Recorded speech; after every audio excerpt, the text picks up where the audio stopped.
아멘. 예, 우리 좌우에 계신 분들 보시면서 인사하겠습니다. 사랑합니다. 축복합니다.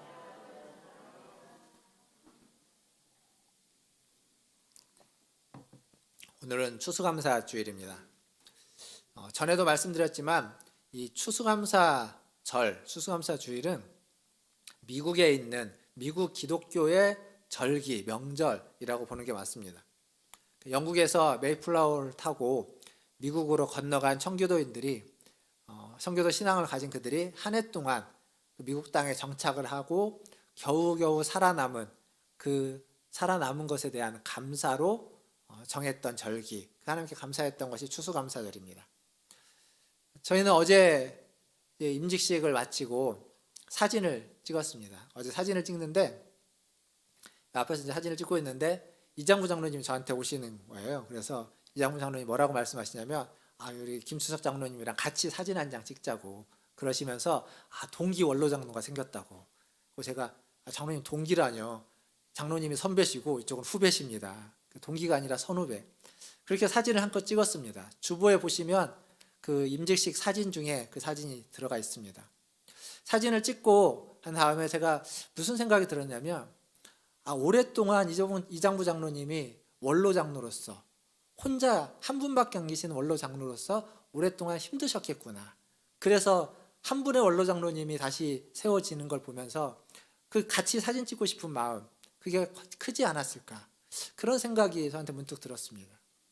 그리고 어제 또 말씀을 준비하면서 이 원로 장로님뿐만 아니라 안수 집사와 권사로서 세움을 받는 분들 중에 여러분도 잘 아시지만 이제 부부가 있죠.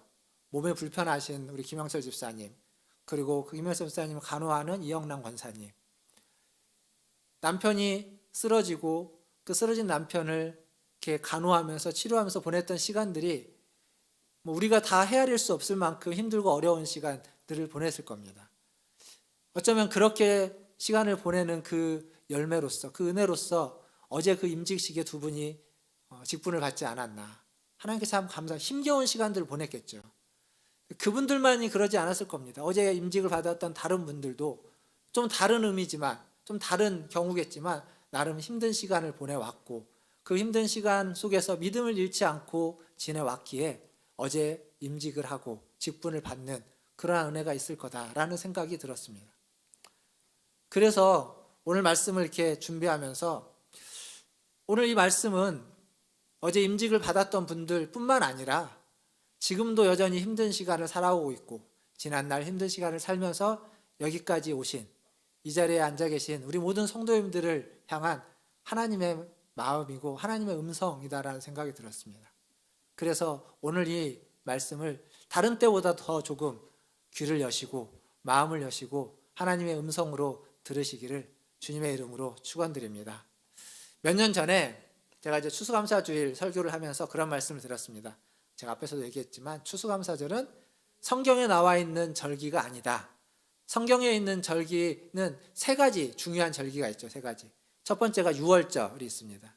그리고 두 번째로 우리가 오순절이라고 부르는 맥추절이 있습니다.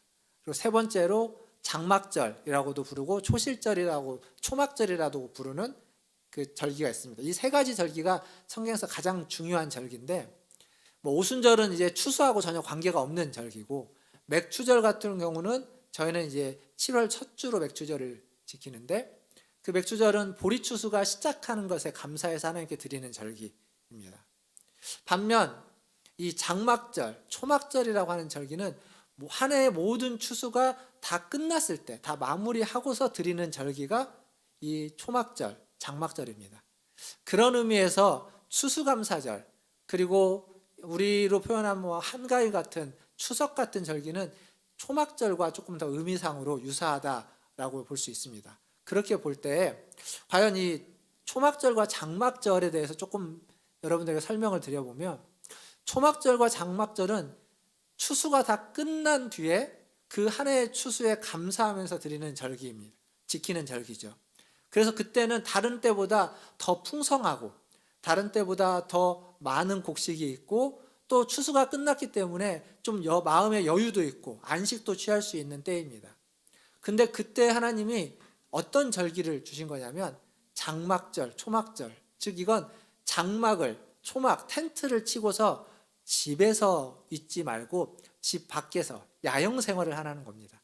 텐트를 치고 거기에서 일주일간을 살면서 하나님이 너희를 광야에서 인도해 내신 것을 기억하라 라고 하는 겁니다.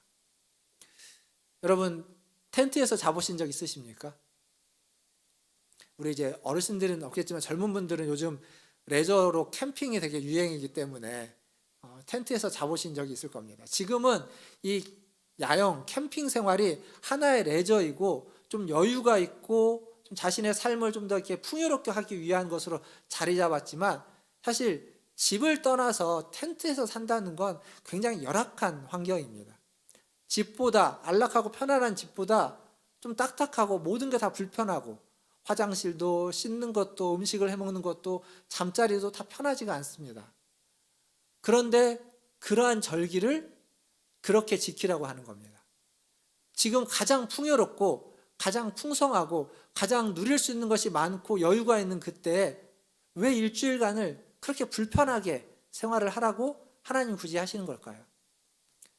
그것은 그 일주일에 몸이 불편한 시간들을 통해서 하나님이 너희를 애굽 땅에서 인도해서 출애굽시켜서 광야에서 너희를 지키셨던 그 하나님을 잊지 말고 기억하라는 겁니다. 몸으로 그걸 기억하게 하기 위해서.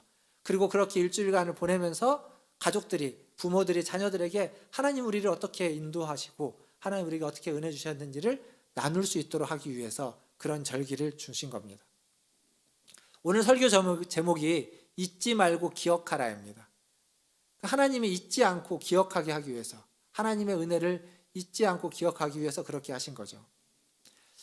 사실 추수감사절 얘기를 조금 더 하면 미국의 이 추수감사절 절기는 풍요로움과는 별로 그렇게 관계가 없는 절기입니다. 원래 지금이야 좀 풍요로운 그런 어떤 뭐 여러 가지 행사들이 있지만 원래 추수감사절은 풍요로운 절기가 아니라 그 미국 땅에 영국에 있던 사람들이 미국 땅에 와가지고 낯선 땅에서 기후가 맞지 않고 풍토가 맞지 않아서 많은 사람들이 죽고 많은 사람들이 희생을 당하고 그리고 그들이 가지고 왔던 곡식의 그 씨앗들이 그 땅에 뿌리를 내리지 못해서 자라지 않는 겁니다.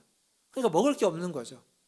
그러한 시간을 1년을 보내고 겨우 살아남은 자들, 한 해 동안 죽지 않고 살아남은 것에 대해서 감사했던 절기, 이게 추수감사절의 시작입니다. 근데 그렇게 살아남을 때 그들을 누가 도와줬냐면 미국 땅에 있는 원주민들이 도와준 겁니다.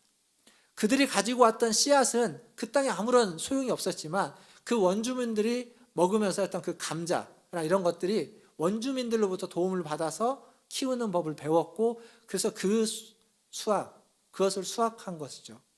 그리고 많은 자들이 풍토병에 걸려 죽었는데 살아남았던 하나님의 은혜에 감사하게 된 겁니다. 그래서 초기의 추수감사절은 살아남은 자들끼리의 어떤 기쁨과 즐거움과 감사만을 누리는 것이 아니라 그들을 살려주는데, 그들을 살게 해주신데 하나님에 대한 감사도 있지만 그 원주민들이 그들을 도와줬던 것에 대해서 감사를 표하는, 그 원주민들이 기독교인이 아닙니다. 믿는 자들이 아니고 그쪽에 있는 그 여러 우상을 섬기고 그들만의 전통신앙을 가지고 있는 그들이지만 하지만 그들로부터 받은 은혜가 있기에 선대하심을 입었기에 그 선대하심에 감사를 표하는 절기, 이게 추수감사절의 시작이었고 원래의 모습입니다.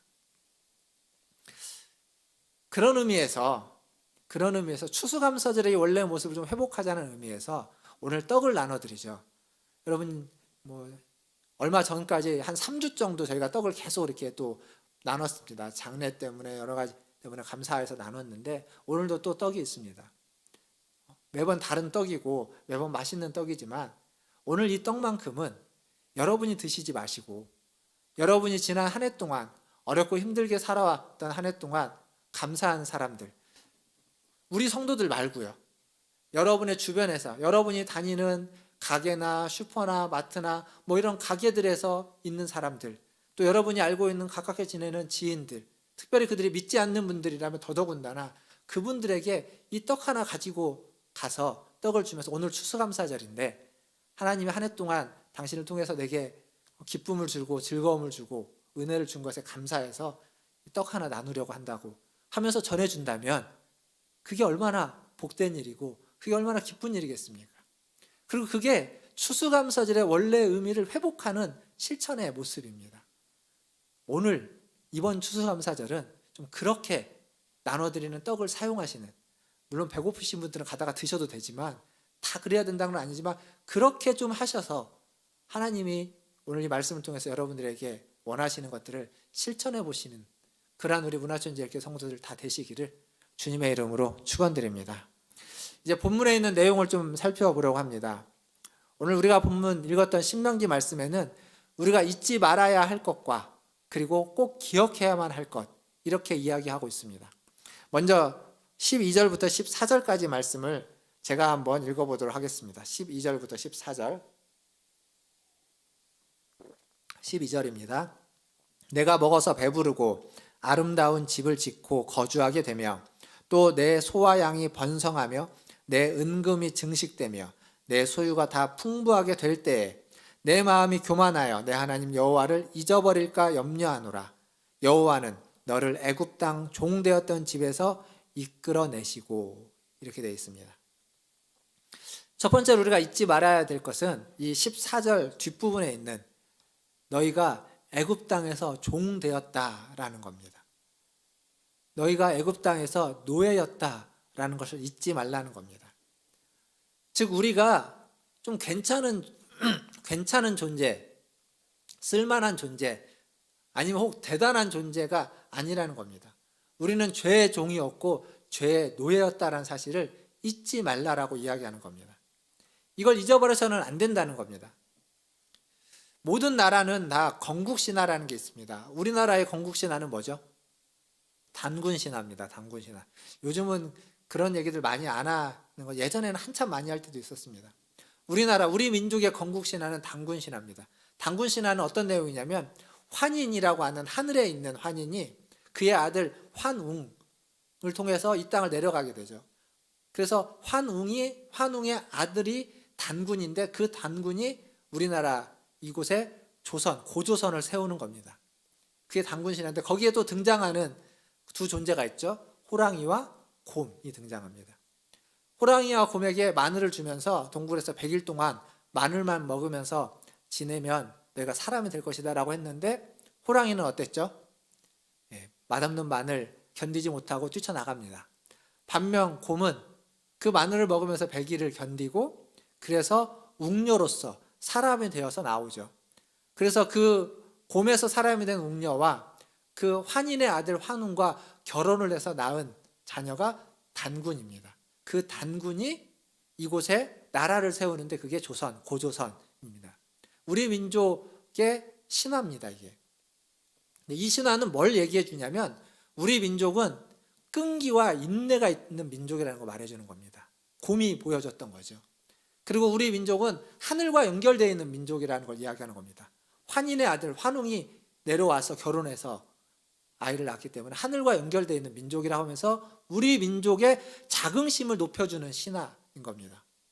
근데 이게 우리 민족의 신화만 그런 것이 아니라 거의 대부분의 모든 나라의 건국신화는 다 민족의 독특함과 자긍심을 높여주는, 우리가 얼마나 위대하고 대단한 민족인지를 말해주는 것이 그 민족과 그 나라의 건국신화입니다.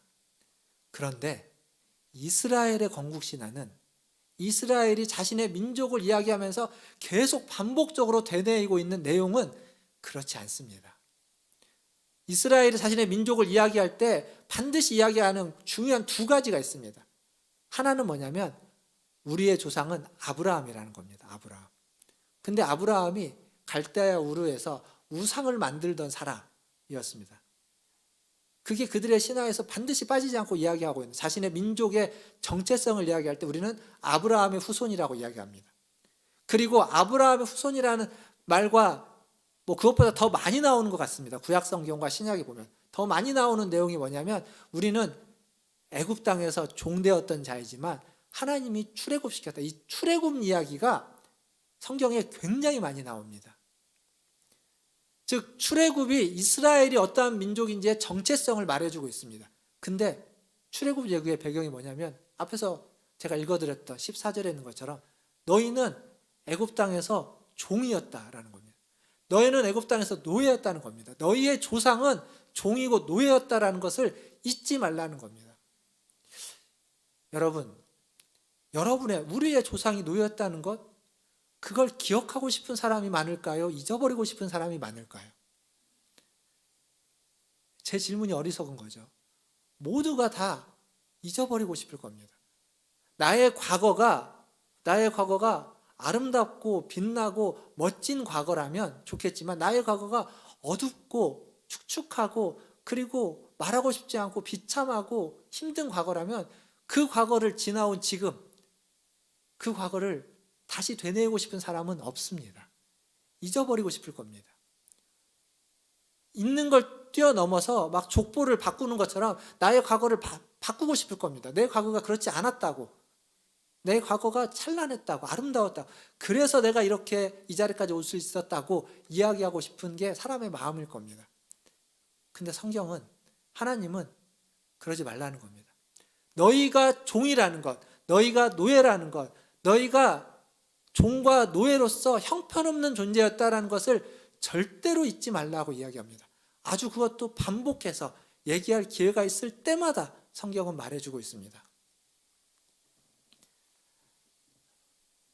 그리고 또 하나 이야기하는 건 하나님을 잊지 말라는 겁니다. 그랬던 너희를 하나님이 출애굽시켰다, 불러내셨다라는 겁니다. 사람은요, 화장실 들어갈 때 다르고 나올 때 다르다고, 배고플 때, 배고프고 어렵고 힘들 때, 그러다가 배가 부르면 마음이 바뀝니다. 배고플 때는 하나님을 그렇게 간절하게 찾다가도 배가 부르면 하나님을 그렇게 간절하게 찾지는 않습니다. 어렵고 힘들게 살다가, 그렇게 살다가 조금 여유가 생기고 조금 넉넉해지면 우리는 자신도 모르는 사이에 하나님을 많이 생각하지 않고 교만해지는 경우들이 있습니다. 오늘 17절 말씀을 보면 그때 우리는 이런 생각을 갖게 되는 겁니다. 여러분이 한번 읽어보겠습니다. 같이 17절, 8장 17절 같이 한번 읽어보겠습니다. 시작. 그러나 내가 마음에 이르기를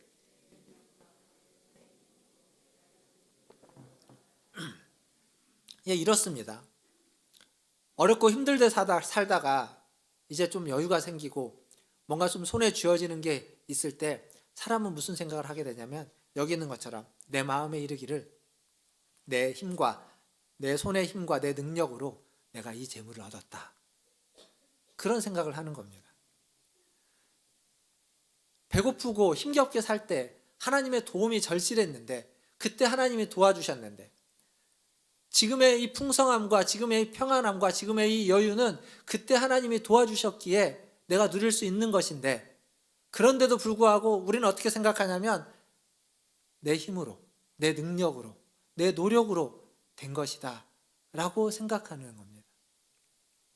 다 하나님의 은혜이고 다 하나님의 도우심이었지만 그래서 견딜 수 있었는데 견딜 수 없는 시간을 하나님의 도우심 때문에 하나님의 은혜 때문에 하나님이 다른 사람을 통해서 날 기도해주고 지지해주고 도와줘서 지나온 시간인데도 불구하고 조금만 잘 되면 내 힘으로 내 생각으로 내가 좀 괜찮은 사람이어서 내가 원래 그럴 능력이 있었고 원래 그럴 수 있는 사람이어서 그때는 힘들었지만 시간이 지나면 내가 다 이렇게 될 줄 알았어 라고 하면서 우리는 우리 스스로가 너무 쉽게 교만해져 버립니다.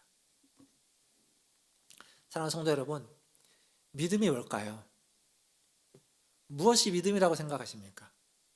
믿음은 내가 한 일도 하나님이 하신 일이라고 고백하는 게 믿음입니다. 반면 믿음이 없다라는 건, 믿지 않는다는 건 하나님이 하신 일도 마치 내가 한 일처럼 여기는 겁니다. 그게 하나님을 믿지 않는 겁니다. 하나님을 신뢰하지 않는 겁니다.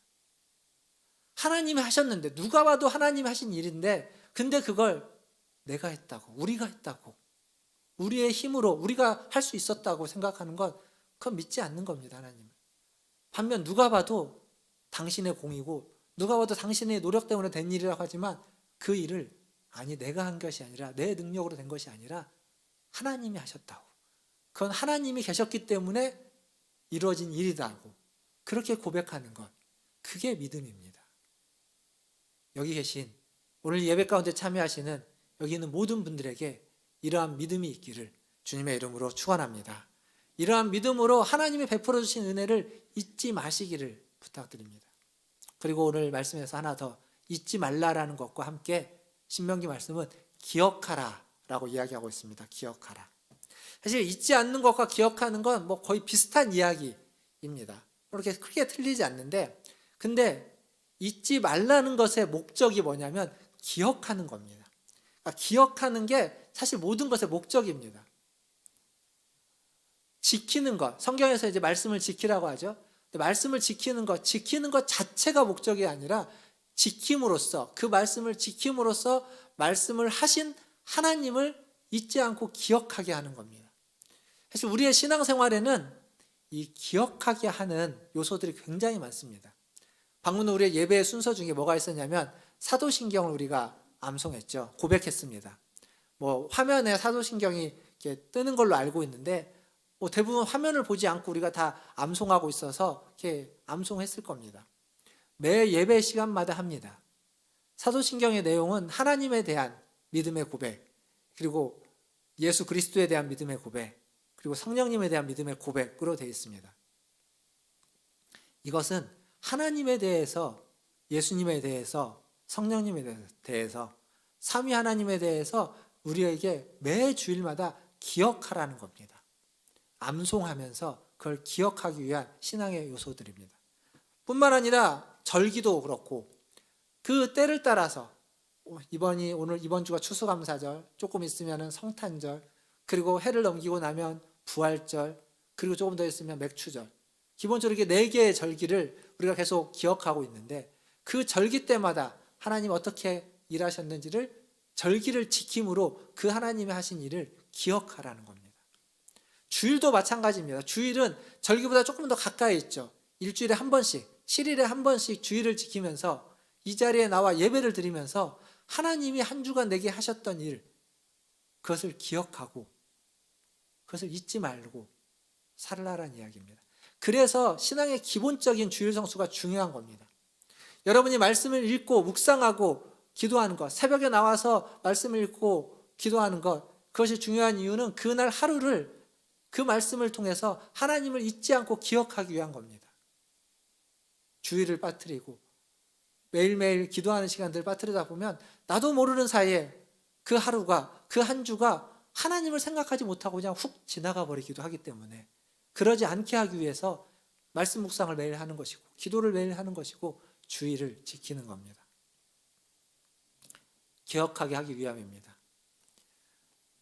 또 하나 오늘 말씀 18절에 보면 이렇게 적혀 있습니다. 제가 한번 읽어보겠습니다. 18절, 내 하나님 여호와를 기억하라. 그가 내게 재물 얻을 능력을 주셨음이라. 이같이 하심은 내 조상들에게 맹세하신 언약을 오늘과 같이 이루려 하심이니라. 여기 보면 하나님을 기억하라라고 이야기하고 있습니다. 그리고 뭘 이야기하냐면 내가 얻는 재물, 그 재물 얻는 그 능력을 하나님이 주셨다. 그걸 기억하라. 우리가 한 주간 열심히 일하는 건 재물을 얻기 위해서입니다. 우리는 이 땅에 살면서 그 재물이 꼭 필요합니다. 없어서는 안 되는 겁니다. 그래서 어떤 분들은 농사를 통해서 그 재물을 얻고 어떤 분들은 가축을 치면서 재물을 얻습니다. 그리고 현대사회에서는 농경보다는 산업사회가 많기 때문에 물건을 만들고 그 물건을 팔면서 재물을 얻습니다. 또 어떤 이들은 감정노동이라고 하죠. 서비스업을 통해서 또 재물을 얻습니다. 또 어떤 분들은 투자를 통해서, 그게 부동산이 되었던 주식이 되었던 사람이 되었던 투자를 통해서 또 재물을 얻습니다. 다 필요한 것들이고 다 얻어야만 하는 것들입니다.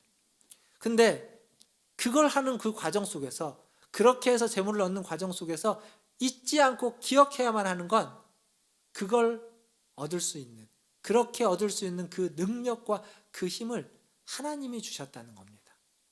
내가 재능이 있고 내가 농사를 잘하고 내가 투자를 잘하고 내가 좋은 물건을 잘 만들고 세일즈를 잘해서 내가 재물을 얻는 것이 아니라 그 세일즈할 힘을, 그 지혜를, 그 농사를 때를 따라서 적절하게 할 수 있는 그 능력과 힘을 하나님이 주셨다는 것을 기억하라는 겁니다.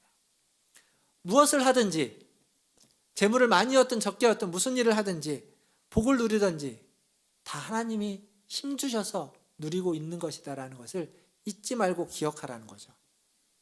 그리고 그것을 하늘에서 하나님 주신 힘으로 살기 때문에 이 땅에서의 일이지만 하늘의 힘으로 이 땅을 살아가고 있다는 것을 기억하라는 겁니다.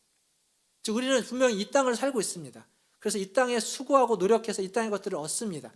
그런데 어떤 힘으로 이 땅의 것을 얻고 있냐면 하늘의 힘으로, 하나님이 주신 하늘에서 내려주시는 그 힘으로 이 땅을 살아가고 있다는 것을 기억하라는 겁니다. 그래서 우리는 이 땅에서 하늘을 살아가는 겁니다.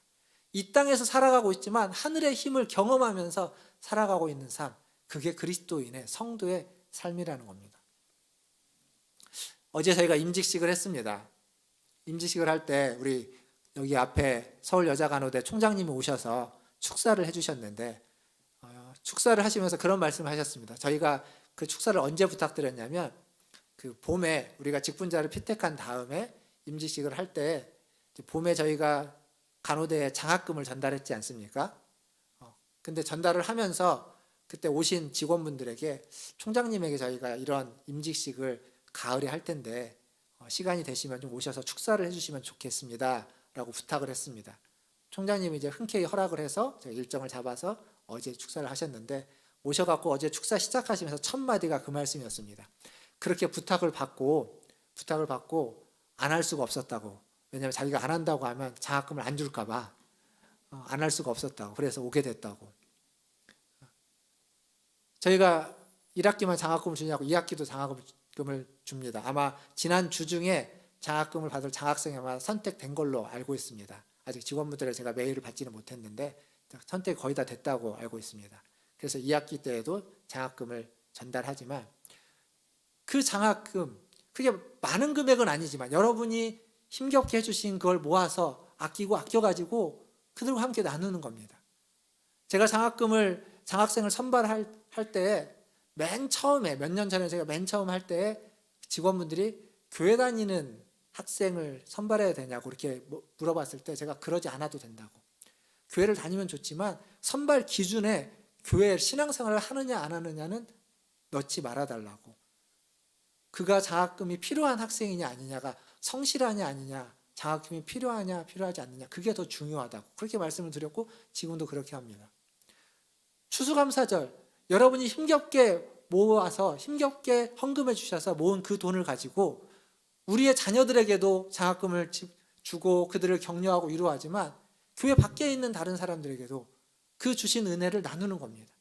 언젠간 그 장학금을 받은 그들이 우리에게 큰 도움이 되고 우리를 위해주는 사람이 될 수도 있기 때문에 그걸 기대하고 간다기보다는 그것이 응당 우리가 해야만 하는 일이기 때문에 장학금을 드리고 장학헌금을 하는 겁니다. 장학헌금, 구제헌금, 1,000원이 되었던 10,000원이 되었던 작건 크건 여러분이 모아는 걸 헌금해 주신 걸 모아서 우리는 그렇게 사용하고 있습니다. 앞으로도 쭉 그렇게 사용했으면 좋겠습니다. 그리고 지금보다 더 많은 곳에 더 많은 사람들에게 구제하고 장학하고 그런 일에 여러분들이 힘을 모아주신다면 더할 나위 없이 감사하고 그것이 이 추수감사절에 우리가 기억해야만 하는 말씀이고 하나님의 은혜다라고 생각합니다. 이 말씀을 맺겠습니다. 저희 둘째 태민이 다 아시죠? 아주 역동적인 태민이 미국에서 태어났습니다. 근데 미국에서 둘째가 태어날 때 그 형 첫째인 지민이가 몇 살이었냐면 8살이었습니다. 터울이 좀 많죠. 보통 아이를 키울 때 그 딸을 먼저 키우신 분은 아들이 태어나면 어떻게 해야 될지 잘 모른다고 이야기합니다.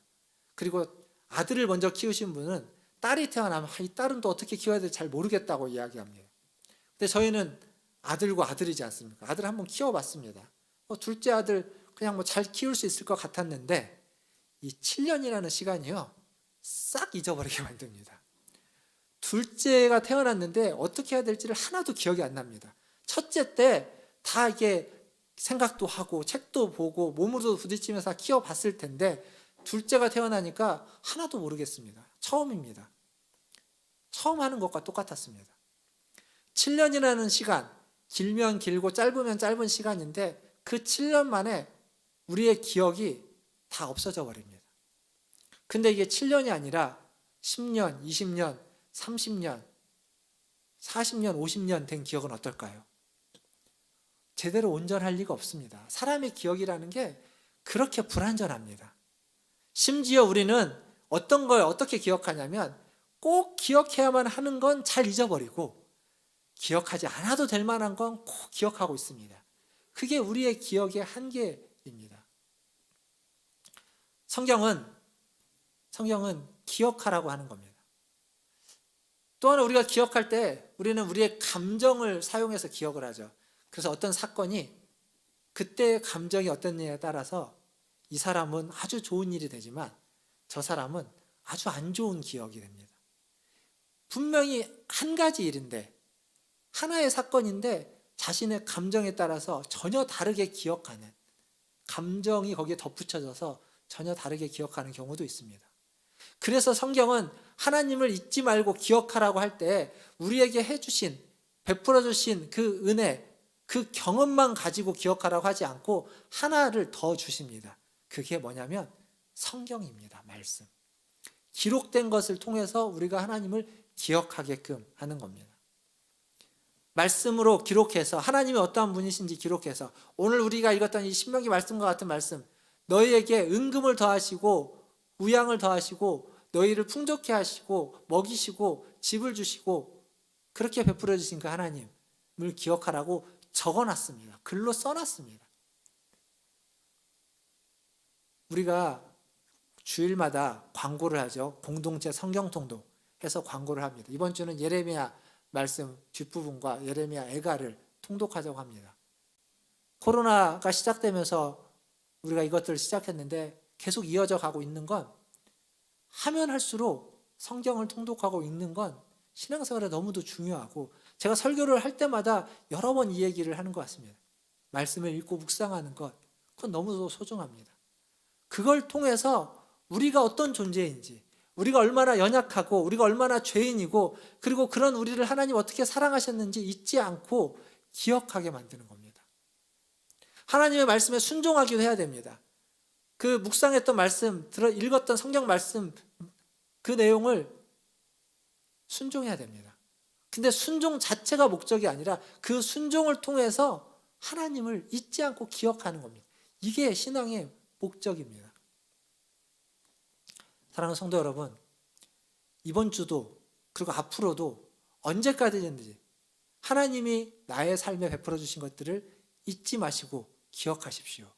그리고 그 하나님을 더 바르게 기억하고 바르게 알기 위해서 말씀을 읽고 말씀을 묵상하고 말씀을 깨닫는 일에 소홀하지 않기를 주님의 이름으로 축원드립니다. 그리고 그 말씀을 지키셔서 그 말씀을 지킴으로 그 말씀이 진리인 것을 확인하시고 절대 그 하나님을 어떤 상황에서도 어떤 환경에서도 잊지 않고 기억하며 살아가시는 저와 여러분 다 되시기를 주님의 이름으로 축원드립니다. 기도하겠습니다. 제가 설교를 하고 기도를 할 때마다 항상 그렇게 말씀드리죠. 오늘 말씀을 기억하며 기도해달라고. 오늘 말씀이 설교 제목처럼 잊지 말고 하나님을 우리가 죄인이었던 것을, 종이었던 것을, 노예였던 것을 잊지 말고 우리에게 베푸신 그 하나님의 은혜를 기억하라 라는 겁니다. 너무도 간단하고 너무도 심플하지만 우리는 순간순간 잊을 때가 많습니다. 오늘 이 주일 특별히 또 추수감사절을 맞이해서 하나님 베풀어 주신 은혜를 기억하고 감사하시고 또 그 은혜를 다른 이들과 함께 나눌 수 있기를 위해서 우리 같이 한 목소리로 기도하며 나아가겠습니다. 함께 기도하겠습니다.